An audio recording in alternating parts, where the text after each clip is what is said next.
Bob Wade, Averill House Vineyard. I'm here with Darien Castro.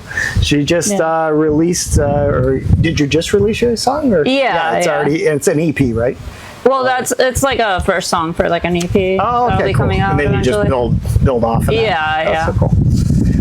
So we're at the winery today, and at 1:30 we're launching live music, and you've got plenty of time to join us. Yeah, no fun.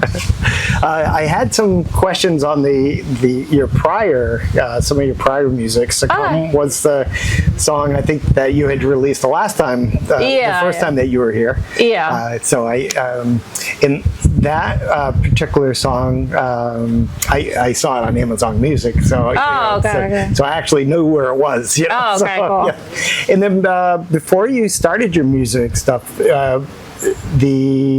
maybe in between, you had done some podcasts. Yeah, that I've been on that I have a background with like video and TV. So I did a podcast on Portsmouth Public Media that I also do some camera work sometimes for them behind the scenes. Oh, so cool. So it was nice to be on the other side of the camera. Yep. Yeah. That was cool. It was a series.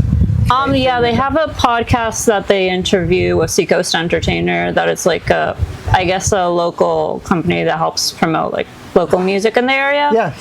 But I got to sit down and talk about like some music stuff and around New Hampshire. That's kind of cool. Fun. Yeah. Were you able to pull from your own experience when you're asking them questions?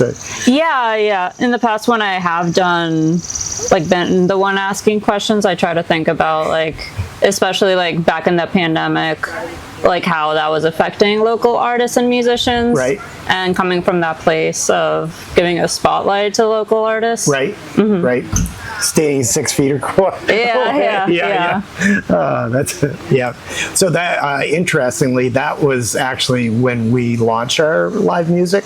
Oh, okay. Cool. We actually got a grant from Hannaford. That's cool. Yeah, it was kind of cool. We had never had live music, but because of the 6 feet rule, it couldn't really do very much inside. So we thought we could move everything outside, and that was kind of how we started our looking for local artists. Oh, that's awesome. Yeah, so it's been a different run from there, but that's how for a small winery, it was a big advantage to have that grant and then get to reuse it by inviting artists up.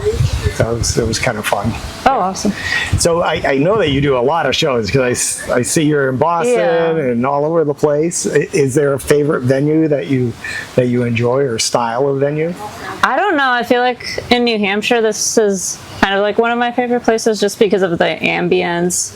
I feel like it is a very welcoming environment to local artists that sometimes if you're performing at a bar, people aren't as receptive to artists, where I feel like here it's like a very welcoming environment. Yeah. That's what we shoot for.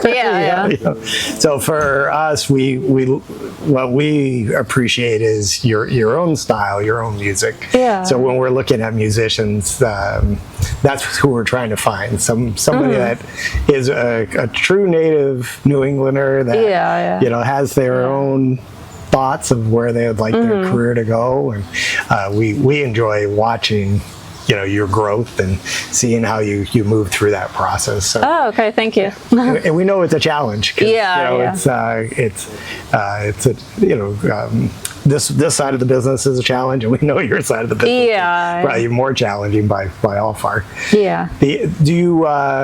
you foresee that you'll on the musician side, do you prefer that versus the video side? Or? I guess it comes down to writing something that's very special to me as a cathartic release. Yep. So I feel like that's kind of my main thing, but I also especially when I have a song coming out, getting to use the visual component of filmmaking. Yep. And incorporating that into my release strategy. Right. Yeah. Yep, that's pretty cool. Did you already did the video for your newest song? Yeah. What's the name of the newest song? The one I just released is called Every Night in My Dreams. Okay. Yeah. Yep. I've seen it a couple of times, but Yeah. it was kind of a big overview of, you know, what your what your dreams were. Yeah. How did you come to that song or write that song? Yeah, I kind of came up with a concept based on, I guess, the idea of like sometimes, like if a part of your life ends or like a specific chapter, sometimes you will like the only place you can go back to that is like in your dreams. Okay. And I feel like not just in like experiences in life, but like let's say there's like a specific place you used to go to as a kid or like growing up that closes down. Sometimes the only place you can revisit that is through like dreams, and a lot of times with like really intense like memories, it happens in reoccurring dreams. Hopefully good ones. I know sometimes people have, like when they graduate like high school or college, they'll have those dreams about like either leaving on graduation or like their final test or stuff like that. Oh yeah. So I think it was interesting for me writing about like a positive experience with recurring dreams, because I feel like a lot of times it is something that's like more dark. Well, a lot of times music is focused on that side, right? Versus the the happy side. So who knows which ones you remember the most, you know? Exactly. Whether it's the good ones or the bad ones. That's pretty cool. How has been the response from other people about the song? Have you got a lot of feedback? In general I feel like it's gotten pretty good reception. If anything, it's one of the songs that I have that I feel like a lot of people can see themselves in. Because it talks about, I guess, like nostalgia and reconnecting to the past. Right. It's almost like like a theme park that closes and turns into a housing development or whatever. Something like that. And that would be the only place you could visit. Exactly. That's pretty cool. Is there another, because you'll end up with a whole album at some point. Right? Eventually. And, do you have other visions or songs that you're writing about that you would like on that album? I have a few that I've put out on like Bandcamp before, like as a live version. So I've been working recently on like, I guess, recording them in like an official way that I can put out on Spotify. So you said from Bandcamp? I have a few live tracks on there as well. So Bandcamp, is that something that you would do yearly, or is it something like boot camp for singers kind of thing? Or it's more it's like a website kind of like Spotify. That you can release through there as well. Like in between like more official like releases. Is it more to kind of define what, do you get feedback from it and then work through the song that way, or is it just a platform to release the music?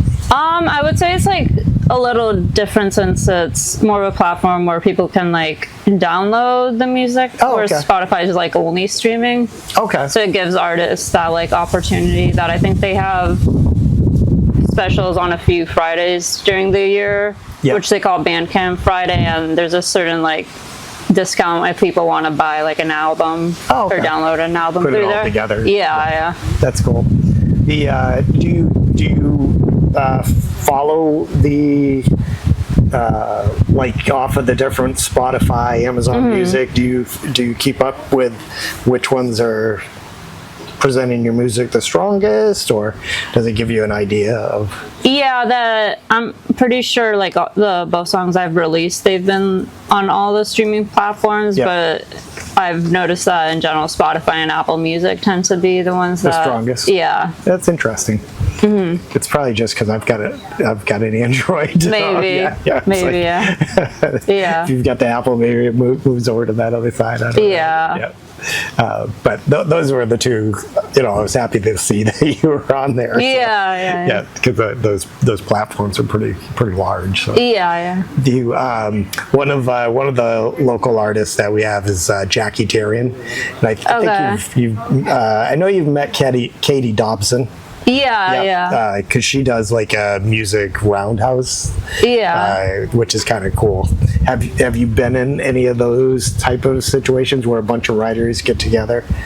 More so in Boston, but I also got the chance to go down to Nashville think last year or the year before, and I got to do a songwriter night there, which was really special. Yeah. Because that's a pretty big deal in Nashville. Is it an invitation kind of thing, or is it just a bunch of people getting together and you just... Usually it is an invitation. That one, I was like one that like you had to get there to sign up to get a spot at a certain time, and luckily I was able to get one. Yeah, that's so cool. That was nice. Did you come back from that with anything new? Refresh ideas? Yeah, that I went there for it's New Hampshire. I went there for I guess kind of like a music conference. Yep. So I got to meet a lot of other like independent artists there. Yep. And we took like a lot of courses on like marketing and like music strategy and stuff like that. So I think I definitely learned a lot that I was able to apply with the release of this recent song that I put out. Where to put it and timing and... Yeah, a lot of the like marketing stuff that goes behind it. Well, it's a challenge because you're doing all that, right? It's not like you have a big group of people that are promoting the product out there. The challenge when you're writing music, are you thinking of specific artists that you would like to write music for, or is it in general writing stuff specifically for yourself? I think when I write, it's more from like an intuitive place. Like I generally listen to music, so I'm always inspired by other artists. Right. But I would say that like when I'm actually in the writing zone, I guess it comes from like an internal place. Yep. I feel like sometimes if you try to like force a song to be something, it doesn't come out as good. Right. As if you let it like happen naturally. Yep. Just let it keep rolling along. Yeah.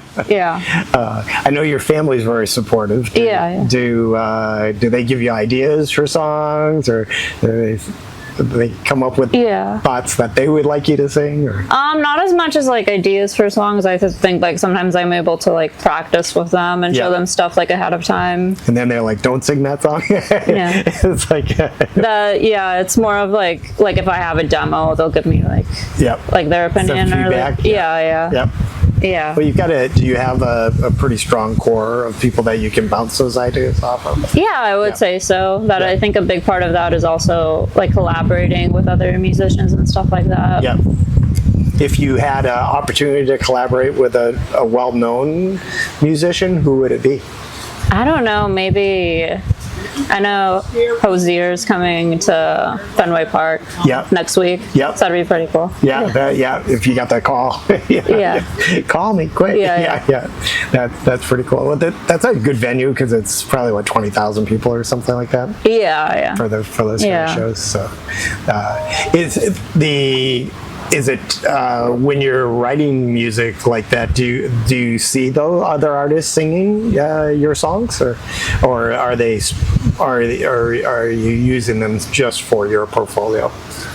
What do you mean? Like when you're thinking of writing songs, do you visualize writing a song for another artist in general? Not really like writing a song for another artist. Sometimes I can like maybe think like in the production stage like certain artists that I might be inspired by, but I would say that when I'm writing the song it's like more internal. That's pretty cool. And how long does it normally take you from, I know that's, you can't line it up specifically, from visualization to production, how long does it normally take for you to move through a song in that? I think it depends. Like I try to have the songs that I like actually go through and record to be like the strongest. So I would say that like sometimes I'll like keep a song to myself for like a year or so, but I'll have like other songs that I'm already recording. And you're just kind of polishing it and getting the timbre and tones. And, and obviously you play a lot of instruments. So do you also try to figure out what instrument you would like to play with the song when you go into the production cycle? I think that's a big part of it, is like thinking of like what instruments a certain song calls for, and like what the general vibe you want for like the song. Right. So what instruments do you play? I play guitar. In general? Yeah. Do you have a favorite guitar to play, or do you have a bunch of them, or? I would say that like in general, like I guess like grew up listening to a lot of like 90s and early 2000s music. Yeah. That's pretty cool. Yeah. And any of them electric guitars? More on the rock side? Versus? Yeah, that my dad has always been a big Jimi Hendrix fan. Oh, wow, yeah. Yeah. That's so cool. But then also B.B. King. B.B. King, and I guess like a lot of blues musicians have like inspired me. Yep. On that side of things with electric guitar. That's awesome. But it's such a big area of instruments. Yeah. And do you are there any other instruments that you like to pull into your music? Yeah, right now I've been learning like an instrument that's kind of like the ukulele called the quattro. Oh, really? Yeah, that was like also 4 strings. Yeah, so I've been trying to learn that too. Yeah. That is really cool. Yeah. They give you a whole different vibe. Yeah. Are you with that type of music? Is it more not to say tropical, but is it soulful, or is it more playful? Or I don't know. I guess like just since it's a different style like of music, I would say it's like kind of a combination between the two. Yeah. So I try to like incorporate that like in some of like my music, because I think some of my music is influenced by like some soul and blues and stuff, and a lot of that stuff also connects to like reggae and stuff like that. So cool. Yeah. And do you feel that you'll be able to continue growing in the area that we're in New England, or is it something that you'll have to chase down to Nashville or something like that? I feel like I'm not like against doing like both. Yep. Yeah. Well, I know Jackie Taryn is actually going to school down there. Oh, okay. I know Katie Dobson was just down there with a music roundup as well. So it seems like that's also a passage of some sort to go down there and be part of the scene that's there. Yeah. In New England, though, is venues like ours, smaller venues, are they more accepting, I guess, or inviting versus the bars and stuff? Or? Yeah, I would say like any venue that has like kind of like an area like specifically for an artist, especially like some venues in Boston also, like the Cantep Lounge or Midway Cafe. Yep, where they're set up for it. Yeah, exactly. Yep. Yeah, we tried doing it inside. It's so small. It's just acoustically it's pretty cool, but there's just not enough room for everybody. So because it's so pretty over here that it is. Yeah, a good chance to take advantage. The wider spectrum of being surrounded by the vines. Yeah, exactly. Kind of cool. Do you have any questions for me or about the winery or any of those type of things? I guess if there's like you guys have a lot of different like wine trees. Is there like a specific item you like? We have over 30 varieties. So we're a little we go we see one and we're like, oh, I wonder what that tastes like, and then we'll be at somebody else's winery and look to see if they have it, or cool. or just be crazy stuff like we have kiwi plants that are growing over where you're singing. When we planted the kiwi plants, we ordered kiwi juice and made kiwi wine. Cool. We were like, never had heard kiwi, in wine, and we were like, I wonder if you can make wine out of it. So a completely different flavor than a normal wine. So it's kind of cool to do. So that happens with us as well. You get an idea that maybe it'd be fun to try that particular product, or for instance, we've got 3 wines that have maple in them. Oh, that's cool. Which is unusual, but we liked how the maple would add some sweetness, but also would have the maple flavor, and in some cases you can actually taste the smokiness that comes out from making the maple. So you actually get like these layers of flavors that are really kind of cool. Yeah. So things like like that will happen. I went to an elementary school that had a sugar shack, so they make maple syrup every year, and there was like a big pancake breakfast at the school. Wow, yeah, that was so cool. Yeah. Everybody goes home with a little pint or something. Yeah. That's really cool. Yeah. Where'd you go to school? It's called Moheramet Elementary. It's over in Madbury. Okay, Yeah. So cool. It's a small town. Yeah. Yep. That is awesome. Yeah. But yeah, that's kind of and then we got into the slushies actually during COVID, because at the time you could actually order them and take them home, which was really exciting. That's awesome. Yeah, that changed. It went back to no, you can't take them home. But, oh, no. but maybe they'll change the law again. Who knows? Yeah. So kind of fun. But yeah. But all great questions. I've been, as we talked earlier, I like watching all of our musicians that we invite and see their growth. So it's always fun to see, your growth and moving through the music scene in general and where you're going. And you were down in Newport, Rhode Island, like a week after we were down there. Oh, that's funny.